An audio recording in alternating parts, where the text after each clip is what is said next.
로마서에서 가장 중요한 장이 하나 있다면 바로 로마서 8장입니다. 왜냐하면 로마서 8장은 성령 안에서 살아가는 것이 무엇인지를 말씀해주고 있기 때문에 그렇습니다. 로마서 7장에서 사도 바울의 고백이기도 하고 또 그것이 전 인류가 고백하고 있는 내용이기도 하지만은 하나님께서 주신 이 율법대로 살아가고자 하는 그런 마음의 소원은 있습니다만은 그렇게 하지 못한 것에 대한 괴리가 있다는 그 고통을 호소했습니다. 그래서 어제 본문이랑 굳이 이제 이어서 본다면 7장 마지막 부분에 오호라 나는 곤고한 사람이로다 이 사망의 몸에서 누가 나를 건져내랴 우리 주 예수 그리스도로 말미암아 하나님께 감사하리로다 하고 바로 1절 말씀 그러므로 이제 그리스도 예수 안에 있는 자에게는 결코 정죄함이 없다라고 이렇게 이어가는 것이 좋습니다. 7장 맨 마지막 부분 그런즉 내 자신이 마음으로는 하나님의 법을 육신으로는 죄의 법을 섬기노라라고 하는 것은 지금 7장에서 말씀하고 있는 그 두 사이에서의 고통에 대한 요약이라고 할 수 있습니다. 결국 예수 그리스도께 이 사망의 몸에서 건져낼 수 있다라고 하는 이 고백과 함께 이제 8장 결국 그것이 무슨 말이냐? 성령 안에서의 삶을 이야기하고 있다는 것이죠. 그러면서 8장 1절에 그러므로 그렇기 때문에 이제 그리스도 예수 안에 있는 자에게는 바울이 늘 강조하는 내용이 뭐냐면 그리스도 안에서입니다. In Christ. 그러니까 그리스도 안에 모든 답이 있다라고 하는 것을 로마서뿐 아니라 다른 서신들에서도 제일 애용하는 표현입니다. 그러므로 이제 그리스도 예수 안에 있는 자에게는 결코 정죄함이 없다 이렇게 이야기를 하죠. 생명의 삶에도 이 정죄함이라고 하는 단어가 이 재판 과정에서 쓰는 용어입니다.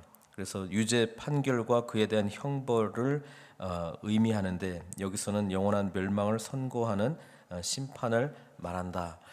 법적 용어를 사용하고 있습니다. 그리스도 예수 안에 있는 자에게는 결코 그 죄에 대한 형벌이 없다라고 하는 것을 이야기해주고 있는 것이죠. 이것이 뭐예요? 예수님을 믿는 사람의 자격이 되었다라기보다는 예수님으로 인해서 주어진 축복이자 선물이라고 하는 것입니다. 그래서 지금도 칭의에 대한 이야기를 하고 있습니다만은 칭의, 의롭다함을 칭함받은 자가 이제는 성령 안에서 어떻게 살아야 될 것을 이제 8장의 내용에서 말씀해주고 있는데 2절에 그 핵심 키가 있는 것이죠. 이는 그리스도 예수 안에 있는 그러니까 그리스도 예수 안에 있는 자에게는 뭐가 있냐? 이제는 더 이상 죄와 사망의 법, 그러니까 율법에 의하여 뭡니까? 우리가 자유의 삶을 살아가는 것이 아니라 예수 안에 있는 생명의 성령의 법이 죄와 사망의 법에서 너를 해방하였다라고 하는 이야기를 해주고 있습니다. 그러니까 생명과 성령의 법이 있다는 것입니다. 그리고 죄와 사망의 법이 있다는 것입니다. 유대인들이 가지고 있었던 율법은 하나님의 의로움을 나타나고 하나님이 우리에게 어떻게 살아가야 될 것인가에 대한 모든 내용이 담겨져 있습니다만은 뭡니까? 우리 인간의 노력에 의해서는 결코 그 하나님께서 요구하시는 율법의 의로움을 할 수 없다는 것입니다. 그러나 이제는 우리가 예수님 안에서 정죄함을 받지 않고 생명의 성령의 법에 의해서 살아갈 수 있는 길이 열려졌다는 것을 이야기하면서 그것에 대해서 지금 감사하고 설명해 나가고 있는 것입니다. 왜 예수님 안에서의 그 생명의 성령의 법이 주어졌는가? 3절 4절이 그 근거죠. 율법이 육신으로 말미암아 연약하여 할 수 없는 그것을 하나님은 하시나니 율법의 요구에 의해서 우리가 결코 할 수 없었던 것을 하나님은 행하셨다라고 이야기를 하시면서 그 내용이 뭐냐? 곧 죄로 말미암아 자기 아들을 죄 있는 육신의 모양으로 보내어 육신의 저를 정하사. 예수님께서 성육신 하셔서 또 인간의 몸을 입고 오셔서 또 우리 모든 인류의 죄를 친히 담당하셔서 그 죄로 인한 심판을 받았다라고 하는 것입니다. 예수님께서 재판 과정에서 받아야 될 그 정죄의 내용을 모두 다 받으셨기 때문에 더 이상 우리에게 이 정죄함이 없다는 것을 말씀해주고 있는 것이죠. 그래서 그것을 믿는 자, 십자가의 은혜를 믿는 자에게는 그리스도 안에서 주시는 이제는 생명의 성령의 법에 의해서 살아간다라고 하는 이야기를 해주고 있습니다. 그것이 바로 근거라는 것이죠. 그러니까 4절에 육신을 따르지 않고 그 영을 따라 행하는 우리에게, 이전에는 율법이 요구하는 대로 노력해서 하려고 했지만 그게 안 되고 결국은 우리가 얼마나 율법 앞에서 죄인인가 그것만 이제 깨달았다는 것이죠. 그러나 예수님께서 이 모든 죄를 친히 담당하셔서 죽으셨고 그 정죄에 대한 정당한 심판을 받으셨기 때문에 우리는 그 율법의 정죄로부터는 해방이 되었기 때문에 이제는 뭡니까? 이제는 성령 안에서 살아가는 삶을 살아가게 되었다라고 하는 것입니다. 그래서 그 영을 따라 행하는 우리에게 율법의 요구가 이루어지게 하려 하심이라. 그렇죠? 이제는 성령 안에서 사는 자에게는 율법이 주어지고 있는 그 모든 하나님의 의로움을 우리는 살아갈 수 있는 길이 열려졌다는 것을 말씀하고 있습니다. 그래서 5절부터 8절 이후 12절까지 계속 이어지는 내용은 어떻게 되는 것인가 그것을 설명해주고 있는데요. 육신을 따르는 자는 육신의 일을, 영을 따르는 자는 영의 일을 생각하나니, 여기서 말하는 육이라고 하는 단어는 영과는 대비되는 단어입니다.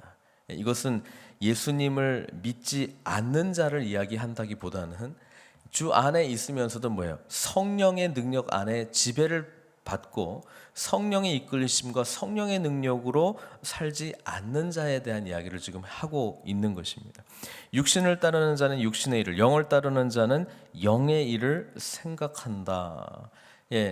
생각이라고 하는 단어가 계속 반복적으로 나오는데요. 우리가 주님의 능력 안에서 영을 따르는 자의 삶을 살 것인가, 아니면 육신을 따르는 자의 삶을 살 것인가가 어디서 시작되느냐? 생각이라는 것이죠.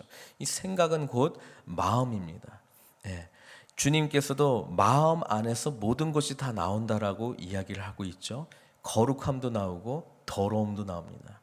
우리는 성령 안에서 지배를 받는 삶을 살기 위하여 끊임없이 내 안에 왕자의 자리에 우리 주님을 모시고 주님과 동행하는 삶을 살지 않는다면 그 다음에 우리에게 주어지는 생각은 육신의 생각이 자꾸 들어온다는 이야기를 하고 있습니다. 그래서 이어서 논리를 펴나가는 것이, 육신의 생각은 뭡니까? 결국 죄거든요. 죄는 곧 사망으로 이어지게 되어 있습니다. 그리고 영의 생각은 생명과 평안이니라. 그래서 나중에 그 로마서 12장에도 너희는 마음을 새롭게 함으로 변화를 받아 이렇게 이야기를 하잖아요. 그러니까 늘 우리의 마음, 생각의 문제 속에서 주님과 늘 동행하는 삶을 살아가느냐 살아가지 않느냐가 결정이 된다라고 하는 것을 말씀해 주고 있습니다. 그래서 주님께서도 산상수훈의 말씀을 이야기를 할 때에 율법을 쭉 이야기를 하는 것 같지만 새로운 율법 뭐냐? 마음의 생각에서 나오는 동기의 차원까지로 끌어가는 이유가 뭐냐면 거기서 모든 것이 다 결정된다라고 하는 것입니다.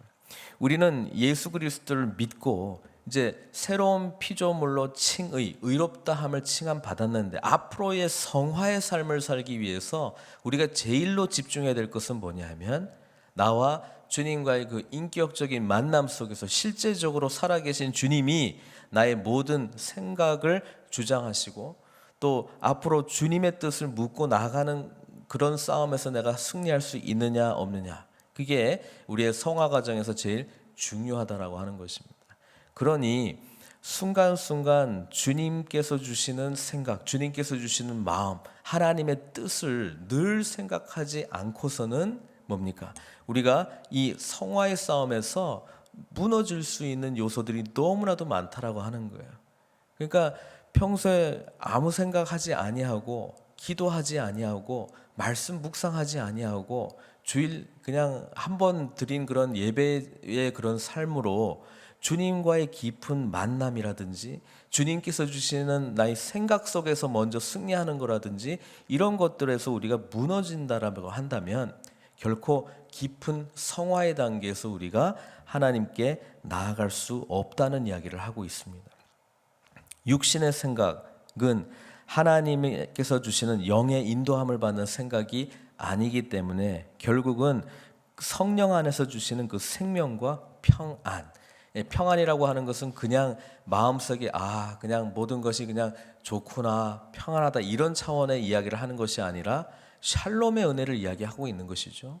그러니까 주님과 나, 하나님과 나, 성령의 인도하심과 나, 그 안에서 온전한 그런 삶을 지금 말씀해주고 있습니다.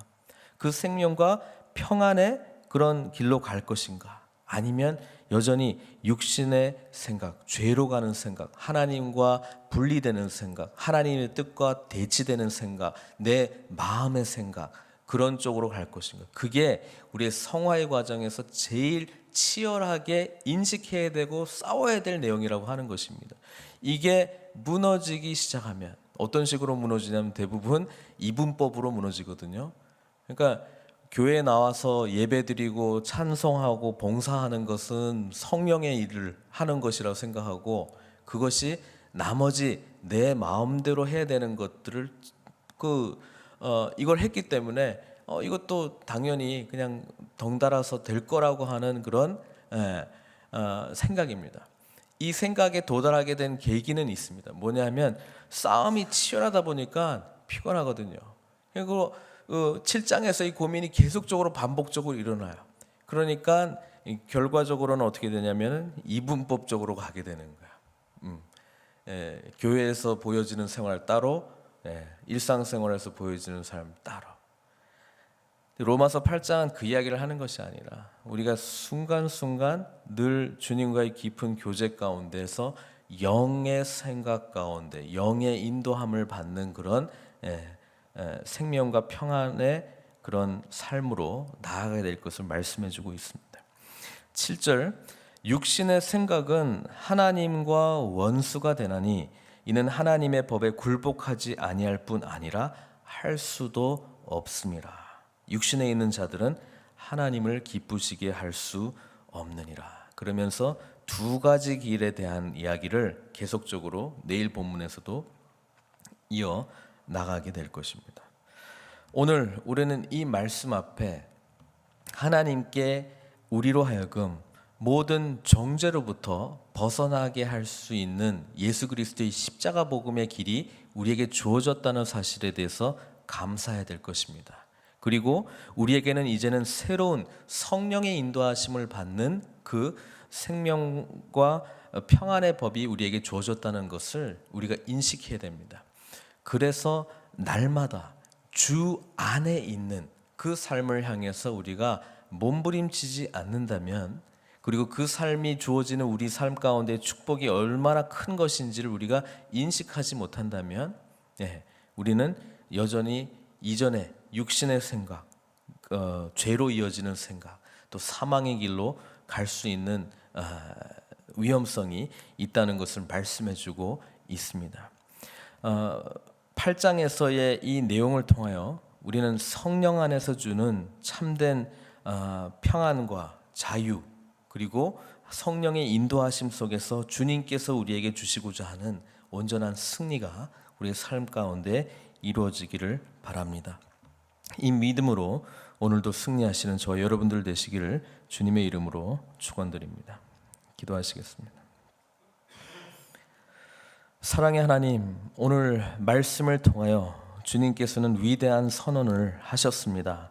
바로 예수 그리스도 안에 있는 자에게는 결코 정죄함이 없다는 것을 말씀해 주고 있습니다. 아버지 하나님, 이렇게 의롭다함을 칭함받은 저희들이 십자가 복음 안에서 새로운 생명의 길을 얻은 우리들이 날마다 감사하며 주님을 생각하며 주님을 마음에 모시고 이제 아버지 하나님께서 우리에게 주시는 그런 성령의 인도하시는 그런 생각대로 순종하며 살아가는 복된 삶, 허락하여 주시옵소서. 육신의 생각하는 것이 아니라 우리의 마음의 소원대로 그렇게 쫓아가는 삶이 아니라 성령께서 우리 삶 가운데 내주하시며 순간순간 말씀하시고 또 인도하시는 그 삶을 향하여 나아가는 저희들 될 수 있도록 인도하여 주시옵소서. 주님께서 주시는 길은 생명과 평안의 길이고 또 성령의 법 안에서 참된 자유함을 누리는 길입니다. 아버지 하나님, 주님께서 우리에게 가장 값진 길을 보여주셨고 우리에게 아버지 하나님 모든 율법의 완성을 이룰 수 있는 온전한 거룩함과 의로움을 이룰 수 있는 그런 능력까지도 주셨는데 끊임없이 주님과 동행함으로 말미암아 영광의 삶을 하나님께 올려드리는 저희들 다 될 수 있도록 인도하여 주시옵소서.